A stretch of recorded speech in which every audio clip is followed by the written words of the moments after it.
Welcome back to Blam Blam Truckers. I'm Buse, and that's who? Oh, if you're talking about me, I'm Buse. Yeah, who are you? Unless you meant... Yeah, oh, I'm Buse, and that's? I'm Buse. Otherwise known as the editor, or the guy in the chair. Or the guy in the other chair, because Buse is also in a chair. We're both in chairs, really. Here. I could stand, but I decided not to. So we're coming back to you live on video delay with talk about what Buse would do. So we have a segment we've been working on called What Would You Do? Or If You Were Gonna. I'm sorry, If You Were Gonna. That's what we call it. Also, What Would You Do? But If You Were Gonna. And initially I thought we were going to be talking about the X-Men with this, but instead we are talking about Avatar. Avatar! Not the blue people, the little people who throw water around, and air, and wind, and stone. Isn't air and wind the same thing? Air and fire and stone. And water. Look, if we keep going, I'm going to start quoting the name of a 70s rock group here, or 60s rock group. So yeah, we're doing this interview style. I'm asking Buse the questions. He's giving me the answers. And we're going to tell you a little bit more about the world of Avatar. Buse.0. All right. I like it. So we left off finding out why the Avatar is important to your story. We kind of got the basic idea of your story. Your team is off on a mission. A mission! To find out who this Avatar is who's going around bending multiple kinds of elements without actually being old enough to be who he says he is. Because Korra has just died in the last 5 to 10 years, and this person is much older than that, and they seem to be the Avatar, so a group is sent to investigate. So Buse, if that feels good for a wrap-up right there. Mm-hmm. All right. You said you had a couple of characters in mind. Why don't you tell us about which characters you definitely want to see if this was an animated series? Okay, so if it was... And the reason why I say that is because he's also talked about setting this up as an RPG. So we'll get into that later. If this was an animated series, how would you set this up with your characters? What characters would you bring in? One character who I absolutely would need, based on the storyline I've got written in my head, would be Tenzin's son, Milo. So, for those who watched Korra, Milo was the second to youngest child, the boy. Troublemaker pretty much in the series. Milo, not Meatloaf? No. Meatloaf would do anything for love except that. Milo, is just an airbender master at this point. Wouldn't do anything for hijinks? Perhaps, although I'm assuming that because at this point Milo is over 100 years old, I'm assuming he's probably calmed down. He was Korra's age? No, he was younger than Korra. All right. But I'm assuming Korra lived longer than 100 years? It's not uncommon for avatars to live that long. It's not Fair point. We talked about that before. Right, and we even have seen in the original Avatar that, Boomy lived that long because he was a childhood friend of Aang. So I feel like for benders, especially in a time of relative... Assuming that after the 4th season of Korra, stuff may have calmed down and become relatively peaceful by the time he was more of an adult, I'm going to assume that there's a good chance that he could have survived. Fair enough. And lived that long. So he would be, in my mind, he is one of the more important characters in it, just in how I've written it in my head. So he'd have to be there. The other character, and doesn't really matter their gender at all, would be the child of, well, I'm going to say for the most part, the adoptive child of Korra and Asami. And I would have had either Mako or Bolin be the father. And I'm assuming, because Mako was a cop, I don't know if he quits being it, but I'm assuming he'd go back to it afterwards, even if he had. I'm going to assume he dies fairly young. But before he does, They he, bury him in satin. if you can take over. Just uh, spicing it up here a little. So he I dies I do young. They this, bury him in satin. but I would say before he died, I could do it one of two ways, but but no matter what, he would be the father of the child. But whatever the case may be, no matter what, the kid would not be a bender. They know that Mako is their biological father, and in some ways they do want to take after him, and so they join the police force. But I would have them not be a bender, because I just feel that it's very because that means that if they're not a bender, anything that they did, um, you know, would have to be of their own with their own wits and ability. But they're always worried about being seen as somebody having everything handed to them. Because realistically, Mako was part of Team Avatar for Korra, and if Korra is their parent, then people might see that stuff was handed to them because of it. And they're always trying to get out of that shadow of being the child of a semi, not less, if not legendary figure, a historic figure, and a legendary figure. It's got to be really tough. And for their other parent to be Asami, probably by that point, probably one of the richest people in the world, and probably considered one of the smartest, based on the fact, like she's not only the CEO of Future Industries, but she's also a fantastic engineer, Hmm. and was also part of Team Avatar. So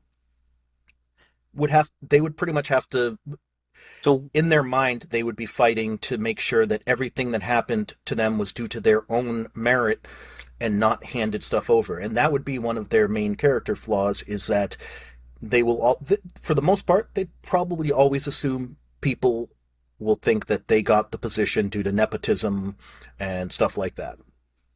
all right. So why these two characters?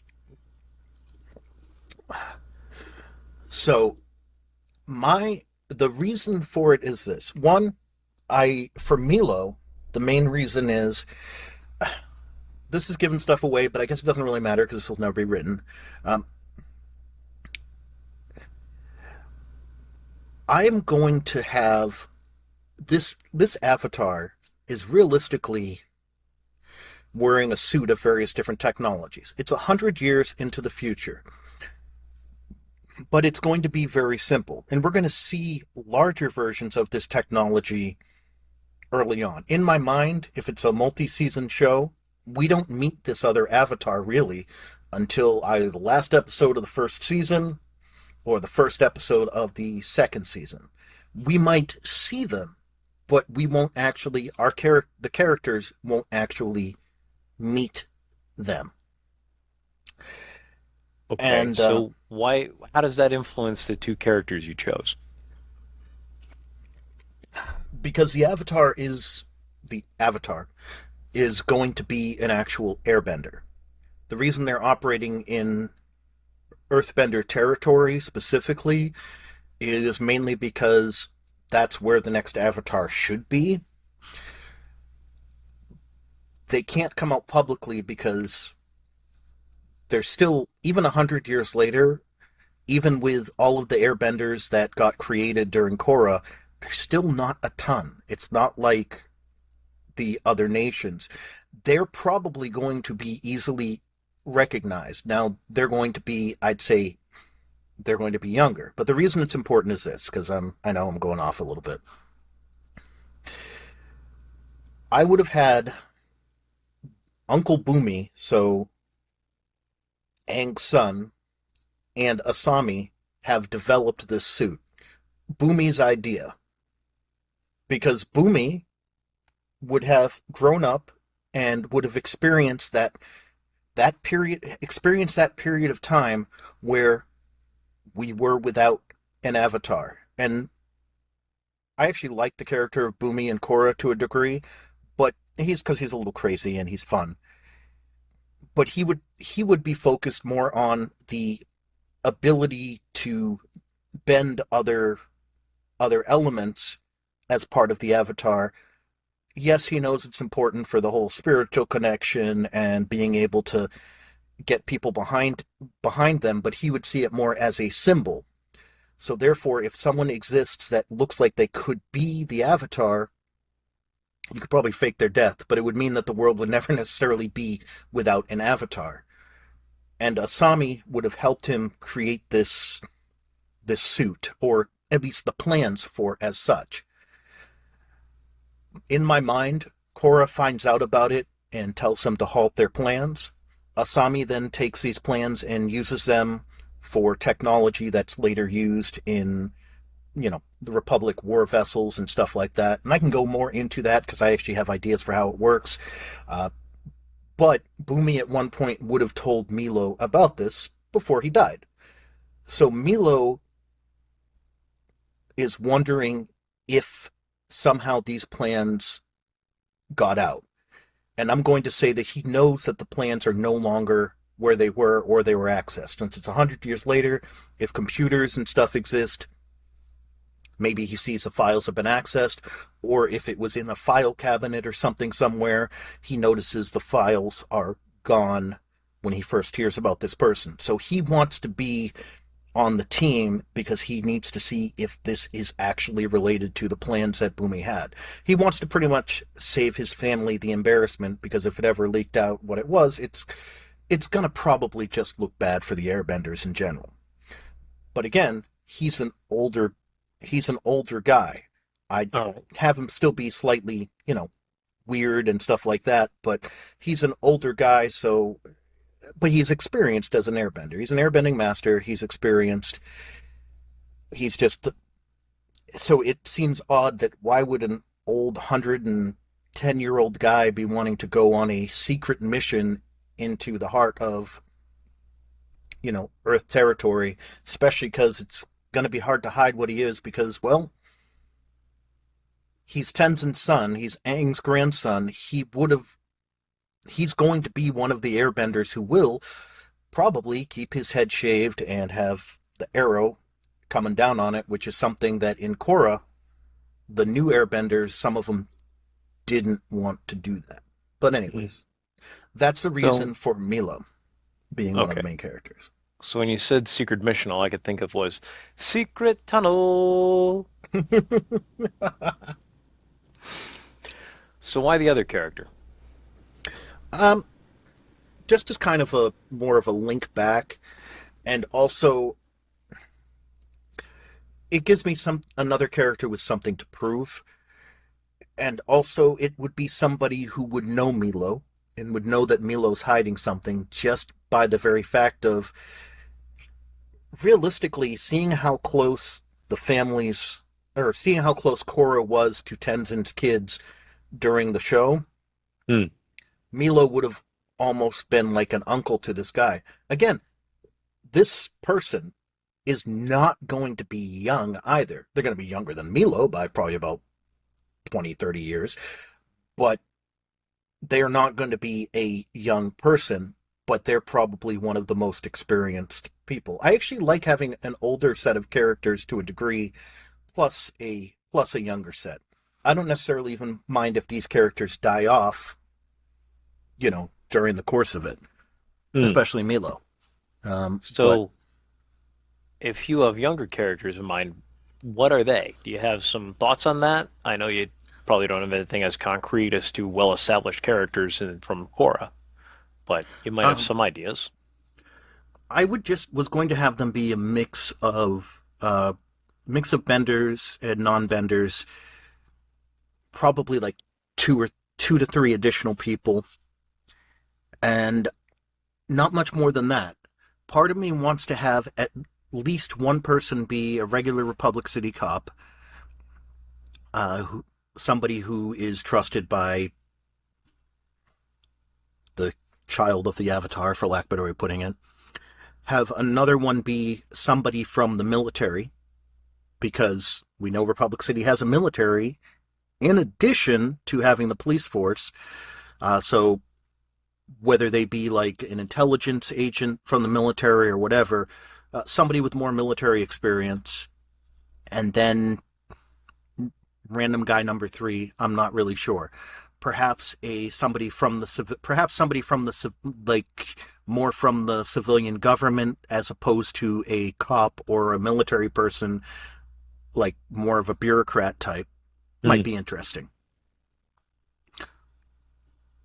Okay. Uh, so we've got the general plot. They're looking for the Avatar. But you're Mm-hmm. talking about them not finding the Avatar until the end of season one, beginning of season Yes. two. What sort of adventures would you have them going on, or problems they'd be running into for season one if they're not going to meet the false Avatar, the falsatar? They're going. So, first few episodes will be them trying to uh, infiltrate themselves into Earth Kingdom territory. Again, mainly because with tensions having risen, they don't want to be known as people from Republic City, because um, attitudes towards people from Republic City are going to be somewhat negative. I'm going to say probably between 5 to 20% of the population probably doesn't look on Republic City favorably because they feel like it's trying to take over, running their, running their individual countries. And so the individual people wouldn't be happy. So it would be finding a way to infiltrate themselves in there, uh, studying, like, I want to spend some time using their adventures. I want to spend some time just building up, trying to build up their characters by just not exposition, because that's bad, but just trying to build up by just having them experience different things. Maybe the ship they're on before they get closer to Earth Kingdom area, they have to deal with a terrorist on board. Once they actually land, maybe finding out that Republic City isn't actually being as fair as they think it is. Because again, I think of like with Korra, Republic City had access to so much stuff, but it felt like it didn't really get, like, that technology and stuff wasn't as disseminated out to the individual tribes. Hmm. Again, you watch the Southern Water Tribe episodes, and even though Varric, who is literally one of the richest people and like a wealthy industrialist who makes all this stuff, none of this stuff gets back to the Water Tribe. And the Southern Water Tribe would have no problem using it because it's more so run by Korra's father, who isn't very spiritual or anything like that. It's not like the Northern Water Tribe, which might be more like, we don't like technology. But go ahead, you're about to ask a question. So in the original show, they had Appa Mm-hmm. for travel, and Yes, then in Korra they had a variety of different means of travel. What would be your team's mode of travel? that's a very good question. I season two they didn't, or in season two in Korra they didn't need as much in the way of travel for part of it because they were always in Republic City, so they could You just ride traveled on on, a giant dog bear. yeah, traveled on a giant dog bear, or they traveled in Asami's car, or occasionally there was the police blimp, that sort of thing. Hmm. I am going to assume, and I wouldn't want to add an animal character just to have an animal character, but so I would assume that Animal they would, characters are one of the things about Avatar, though. yeah, um, probably. Well, they wouldn't be able to bring Milo's sky bison because that would be fairly conspicuous. I would probably have it be mainly by car. Maybe bring the Sky Bison at some point. I'm not sure. Hmm. Again, a lot of, well, I say this to you, but our audience does. A lot of this started as shower thoughts because of what Bees had brought forward to us before, which was the question: when would you set an Avatar RPG game in? Yeah. And because I thought about that, I was having shower thoughts, and I'm like, as a basis for a series, this is what I'd probably want to do if I did set it in that time frame. And I'm like, and it would work for an RPG as well. I'm not someone who necessarily thinks really quickly on these podcasts, but with time to prepare, I can come up with, more stuff. And we're, right now, I'm just telling everyone, we're approaching more the end of where I have planned thought wise. But we're also getting close to our 20, normal limit. 20 minute mark. Is there anything else you'd like to add about this? Uh, no, not really. Just like I had mentioned in the first section, I would just like to see something set in the Avatar world, which was not focused specifically on the Avatar as an overall storyline, Hmm. because I think that that would be fun and different. Okay. How would you change this if this was going to be an RPG? Is there any major changes? I don't think there'd be that many changes. There wouldn't be necessarily as many changes, except for those two characters I definitely would want in there wouldn't necessarily have to be in there. The Yeah. information that Milo has would be Could able be to just be found disseminated out from a by, quest giver. yeah, could be found out by the characters over the course of time while they are searching for the person, and yeah, that's that's pretty much it. As an RPG, that would be the only thing to change. Also, as an RPG, wouldn't have to worry as much about character building because that's all just done in game with the characters themselves. So, All right. Uh, that's it for this episode. If anybody out there happens to know somebody who's working at DC for their movie division there over at Warner Brothers, somebody working under David Zaslav, who can hear a movie pitch, I would love to pitch a movie over there at DC. So drop us a comment in the comments section or hit us up via YouTube or Facebook if you're part of our Facebook family. That's right. Blam Blam Truckers, we're on Facebook and YouTube and Instagram. and Instagram. I have not So, posted anything on Instagram, but it exists. fair enough. Give us a shout. I'd love to be able to pitch a movie. Clearly, I have a lot of ideas. Uh, yeah, that's it for now. All you Blam Blam truckers out there, keep on blamming. Buse, you want to walk us out? Certainly. The Boulder is conflicted about ending this episode. I think the Boulder is no longer conflicted.